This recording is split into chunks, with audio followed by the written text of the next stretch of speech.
Bonjour à toutes les deux, bonjour Laurent Salois et Camille Marionville, merci d'être venus à notre micro pour ce podcast qui va parler à la fois d'innovation managériale mais aussi un peu des grands défis de la filière, notamment avec toi Laurence. Tu es responsable formation emploi compétences au sein d'Unidex. Est-ce que tu peux juste nous redire d'abord ce que c'est Unitex et quelle est ton activité au quotidien ? Alors Unitex, ça veut dire Union des industries textiles Auvergne-Rhône-Alpes. Donc, c'est une organisation professionnelle qui rassemble à peu près 150 industriels du textile dans la région, qu'Unitex accompagne sur tout un tas de thématiques, notamment les RH, dont je m'occupe. D'accord, donc il y a une notion, quand tu parles de RH, de prestation un peu de service ou de conseil sur les questions justement d'emploi, de compétences. Est-ce que tu peux nous donner un exemple concret de service que tu fais pour des adhérents ? Oui, donc en fait on a deux types de services. Des services qui s'adressent de façon individuelle, donc on va accompagner des dirigeants qui ont des problématiques sur le recrutement, sur la sauvegarde, transmission de savoir-faire par exemple, ou la formation.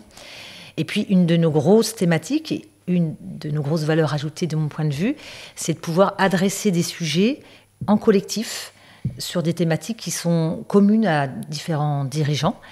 Et Fidalex en est un bon exemple. Justement, Camille Marionville, tu es chef d'entreprise, d'une entreprise assez récente en aval de filière. Tu es adhérente d'Unitex et tu es un peu, on va le dire, à l'origine de ce projet Fidalex. Est-ce que tu peux nous rappeler d'abord quelle est ton activité ou ta spécificité et puis quel était le point de départ de ce projet ? Alors oui, effectivement. Donc nous, on est en aval de filière, ça veut dire qu'on est à la fin de la chaîne. Donc on est sur la confection, le dernier métier où on assemble. Et du coup, moi, face à une entreprise qui a grandi très vite, j'ai été confrontée évidemment à des problématiques de recrutement, mais au-delà du recrutement, il y avait la question de comment on fait pour garder les gens qu'on a formés après les avoir formés, et donc évidemment de se poser la question de la pérennité des postes. Et donc c'était la genèse de ce projet-là, et donc du coup je me suis questionnée et je me suis demandé comment faisaient les autres, puisque du coup vu qu'on est encore jeune dans cette filière, l'idée c'était de pouvoir confronter des expériences dans différentes tailles de structures et selon différents modèles.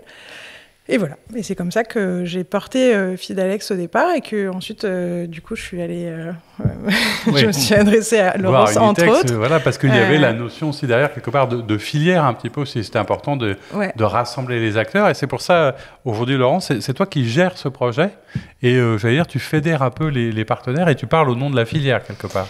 Oui, alors effectivement, on a accepté bien volontiers la proposition de Camille de s'emparer de ce sujet et de le porter, parce que ça répondait déjà, c'était des adhérents d'Unitex qui étaient impliqués dans le projet, dont Weka Meka.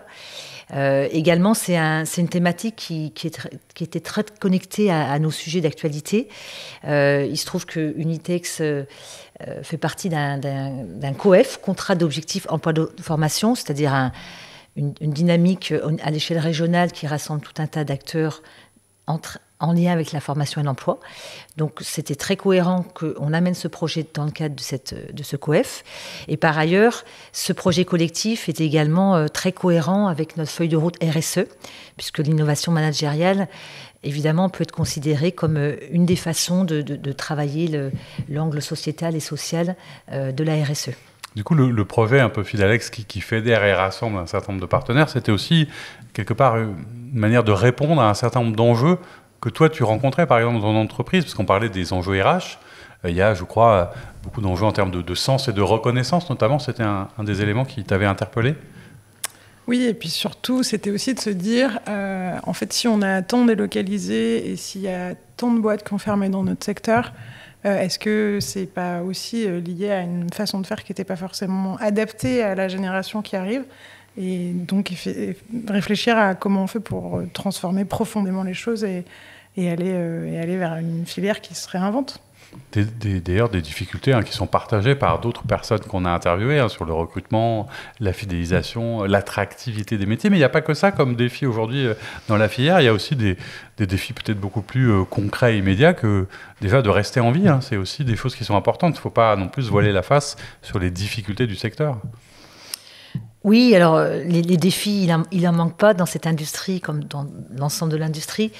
Donc effectivement, le sujet de l'attractivité, c'est-à-dire la capacité à attirer et ensuite la capacité à intégrer, à fidéliser des collaborateurs, c'est un défi majeur des entreprises aujourd'hui. Mais au-delà de ça, vous l'avez dit, elles sont confrontées à un environnement réglementaire, à une concurrence internationale qui est également une augmentation des coûts de l'énergie, par exemple, qui impacte directement leur business et leur capacité donc à rester en vie. Et puis il y a un autre défi que je mentionnerai qui est majeur, c'est la capacité de se rendre différent et de garder une valeur ajoutée qui fasse qu'on puisse continuer à produire en France et à toujours être en capacité de se distinguer de la concurrence et d'apporter, que ce soit dans un textile technique ou un textile mode habillement, apporter une valeur ajoutée particulière. Du coup, pour répondre à tous ces défis, à tous ces enjeux, c'est vrai que dans n'importe quel secteur, on se dit que souvent l'innovation, c'est un bon moyen de...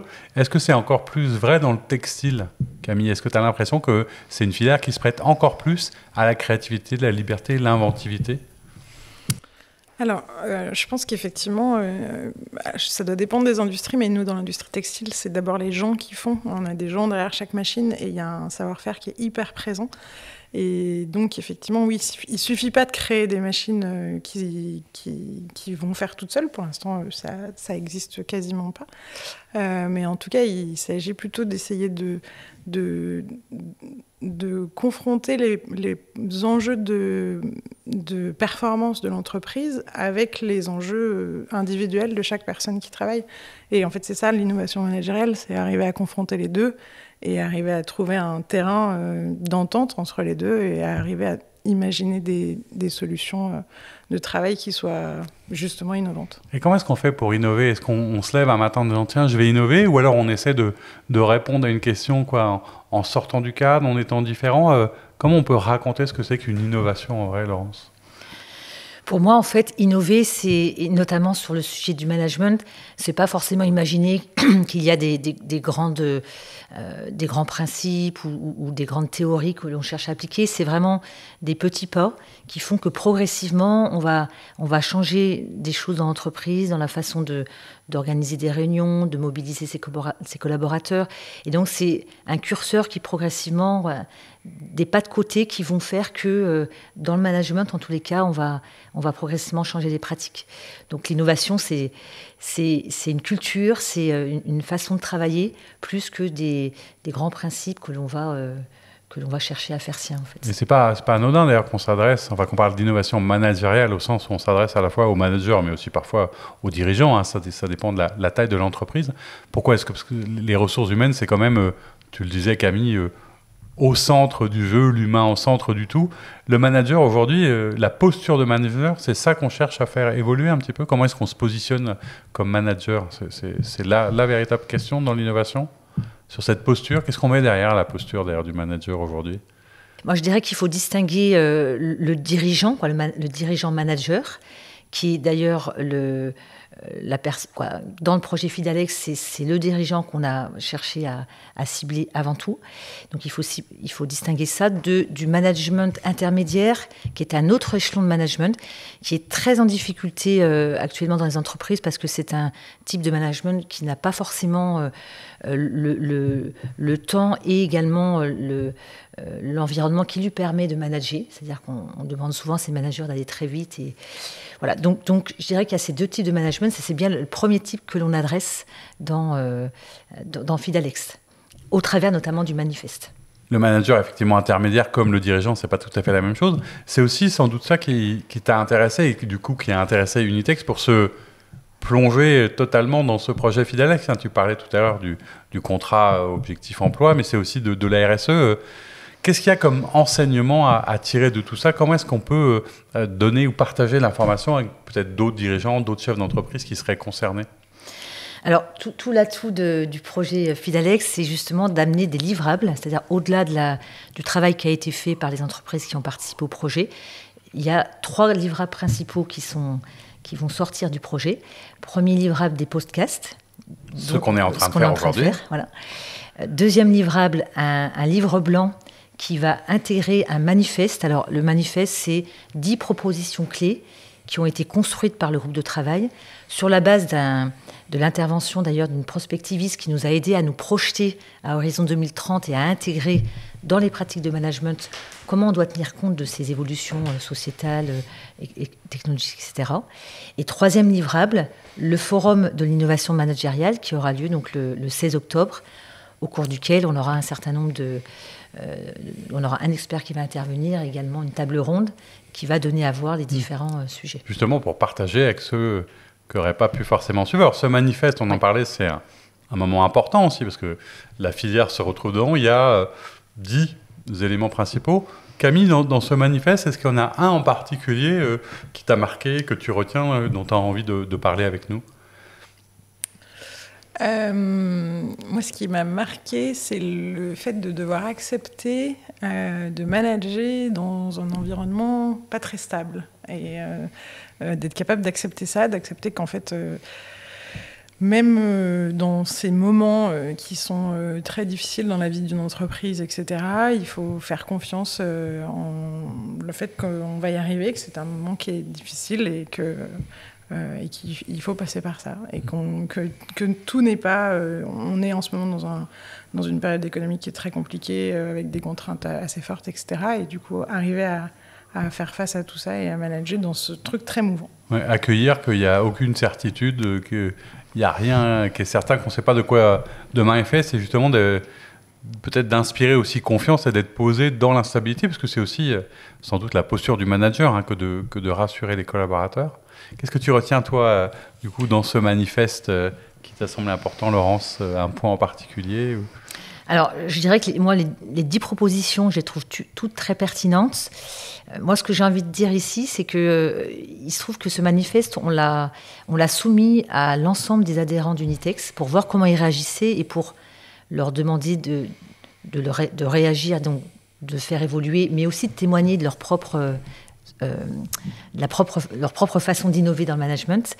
Et donc ce manifeste a été à l'origine d'une réaction très importante des entreprises, parce qu'on a à peu près 80 entreprises qui nous ont répondu et qui ont montré qu'elles étaient déjà rentrées dans ces sujets en allant assez loin finalement dans leur réflexion. Voilà, donc les 10 propositions sont intéressantes, mais ce qui est encore plus intéressant, c'est qu'elles ont fait écho dans notre filière qui, du coup, me semble mature pour continuer à avancer sur ces thématiques et vraiment progresser. L'innovation, c'est pas toujours simple, on le sait, pour un dirigeant, il faut aussi pouvoir se remettre en question, être interpellé, y compris par ses collaborateurs. Donc souvent, on sent qu'il peut y avoir une hésitation. Toi qui es beaucoup là-dedans, Camille, est-ce que tu aurais un conseil à une personne qui nous regarde ou à un autre dirigeant qui aurait envie de se plonger là-dedans ce serait quoi le conseil pour réussir une forme d'innovation, quelle qu'elle soit d'ailleurs, mais notamment managériale ? Je crois que c'est de commencer avec un petit projet à petit niveau, de le mettre en place, de voir les effets et ensuite d'aller sur quelque chose de plus grand, de ne pas vouloir avoir trop grand de suite. Il n'y a pas de grand soir tout de suite, quoi. On peut faire des toutes petites choses qui ont un impact très fort. Et d'ailleurs, souvent, quand il y a plein de petites choses, on ne sait jamais forcément celles qui font basculer, mais c'est peut-être l'ensemble et la cohérence de tous les petits pas qu'on met en place qui permettent en fait de réussir l'innovation. Ouais, c'est évident. Alors Laurence, peut-être le mot de la fin, parce que tu le disais, et la filière est bien en place là-dessus et le sait, la période elle est complexe, néanmoins on est là pour essayer de trouver des raisons d'espérer, d'avoir des éléments positifs. Qu'est-ce qui, toi, te rassure dans à la fois le travail qu'on vient de faire, ce travail sur le manifeste, et qu'est-ce qui te permet d'espérer que demain, ça peut aussi s'arranger ou continuer d'avancer par rapport à ce moment un peu difficile qu'on vit tous ? Alors je dirais que là, j'ai envie de citer une étude qui a été faite par l'Institut Montaigne, qui est assez récente, avril 2025, qui parle des jeunes et le travail. Et les jeunes, on peut en parler, c'est souvent un point possible d'achoppement parce que nos dirigeants ne savent pas toujours comment s'y prendre avec cette jeune génération. Et cette étude montre que le désengagement perçu des jeunes n'est qu'une perception, et qu'en fait, c'est plus la méthode que l'on utilise pour les manager qui va permettre à ces jeunes de s'engager parce qu'ils trouvent du sens à leur travail, que le travail lui-même qui pose problème. Donc je trouve que c'est une étude qui est intéressante parce qu'elle donne vraiment l'espoir sur le fait que il n'y a pas de problème générationnel. Si on prend bien, on peut faire confiance à la jeune génération. Voilà. Et il y a des clés dans ce travail qui sont très intéressantes pour aborder ce point précis. Et bien voilà, ce sera le mot de la fin un peu positif. Merci à toutes les deux d'être venues nous parler de votre regard sur ce projet et bonne continuation, à très vite.